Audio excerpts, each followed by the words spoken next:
let's take a spider bite size to Spider-Man Across the Spider-Verse, which is the sequel of Spider-Man Into the Spider-Verse, a movie that came out 5 years ago, and it revolutionized kind of like the style of animation because it looks really really good, and and so we continue on the story of Miles Morales.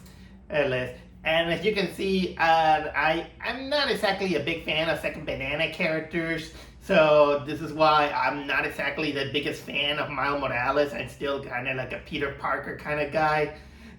But still, I can give Miles Morales the respect that it due. Although sometimes I feel kind of like very very afraid of him because it's always kind of like feeling like Miles Morales is gonna replace Peter Parker, but sometimes my inside is like, no, he's not gonna do it. He's not gonna do that. But anyway, this movie has been planned to be the first part of two parts of a big ordeal. So anyway, I just went back to the movie theaters, and guess what? That movie was really good. It was really good, and probably one of the best animation I have seen this year. Because it has kind of like the whole movie is kind of like has this art style that is very, very, very unique.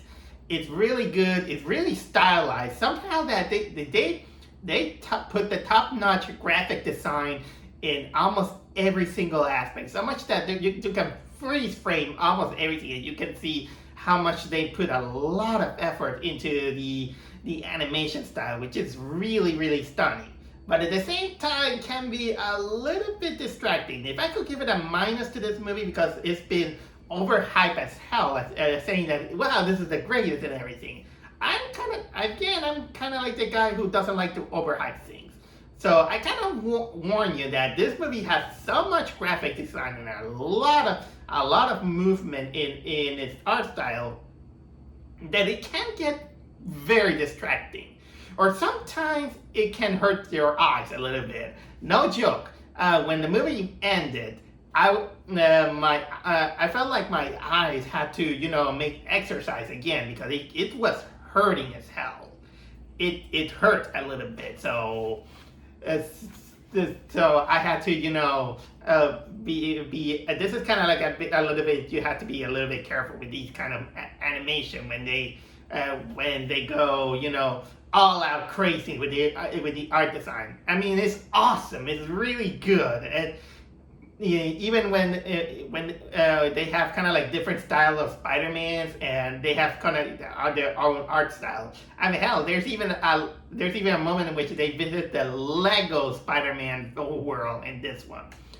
And speaking of world, this is basically the main thing with this story. It's about Miles Morales. Hey, Miles Morales, he's growing a little bit distant with his parents, even though he doesn't want to because of his Spider-Man double life.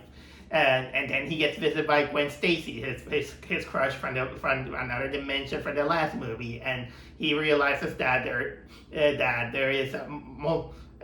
this spider society that is a world full of where a lot of Spider-Mans, they just kind of group they become a group, and they kind of oversees the how can I say that everything goes in world the world is in order, or else when there's an anomaly, it can make harm to the multiverse. Yeah, this movie technically takes place a lot into the multiverse theme, and of course they have to find a way because there's this big thread of this guy who's known as this bot, which is basically kind of like a dude who has many holes in his face, and he has this grudge against Miles Morales because he said, "You're my nemesis. You made me. You're the reason why I am like this, in which I lost everything. Now I'm gonna make sure that you lose everything." And the funny thing is that the guy kind of starts out like how they call him, the villain of the week, and then when he discovers that his hole has a way to go beyond the multiverse, he becomes a bigger threat than what they expected.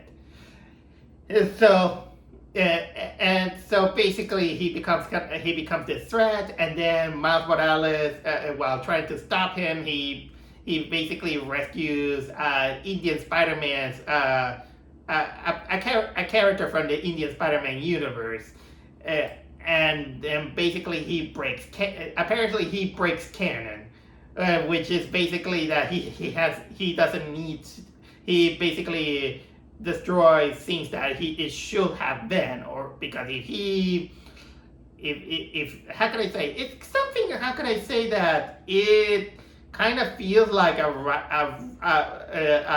Hollywood writer's perspective, that if you break canon, things are gonna are gonna it's gonna destroy some universes and beyond here and there. And this is all said by this kind of like the big head of the Spider Society, which is kind of like this big Spider-Man called, I think, Spider-Man 2044, who is played by,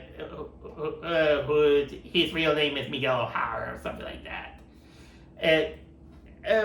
It's kind of like every time when it's a Marvel movie, it is hard for me to tell about the story without spoiling too much. And this is why I decided to make this a bite size, because I don't want to spoil too much about the movie, because because another thing that I gotta say about this movie also is that it is a 2 hour 30 minute movie that it has kind of like this really slow pace, but you get entertained enough that you're not that sometimes you might feel a little bit tired, but it is entertaining enough. It actually those 2 hour 30 minutes, it's more entertaining than the 2 hour 30 minutes that I had with the Little Mermaid.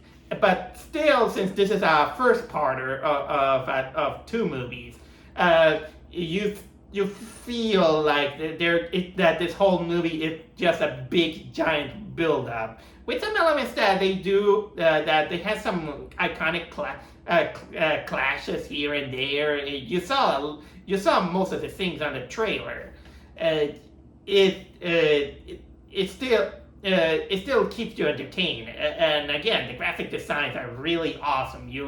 And there's also some emotions here and there. You're gonna see the most of the story with Gwen Stacy as Spider Woman, and having her own troubles, which is emotional. You got also the emotions in which Miles having his rocky relationship with his parents because of his secret. There's emotion, and then comes kind of like in the moment in which Miles has to face a dilemma, and he doesn't want to be he has to face the dilemma that he doesn't want to lose anyone, and at the same time he has to face that he is basically known as an anomaly in the eyes of the Spider Society, because, well, there is kind of like a big thing that I'm not gonna go exactly into details, because, well, I'm trying to keep it as short as possible. But either way, I highly recommend this movie, and you gotta get ready, because again, this is a first parter. And luckily, we're gonna have the second part probably next year, from what I heard. So luckily, we don't have to wait 5 years more to have this. But either way, of course, get ready, because your eyes are gonna have a lot of strain because of the how can I of the great amazing graphic design moments that you're gonna see. Oh, also, I'm really digging Spider-Punk. He's really good. And lastly, my little nitpick also is that I'm not exactly sure how you can feel to see a pregnant Spider-Woman doing superhero business. But hey, we got Peter B. Parker bringing his baby in dangerous situations. Man, what a world we live in. But either way, Spider-Man Across the Spider-Verse, check it out. It's gonna be an eye strain worth seeing.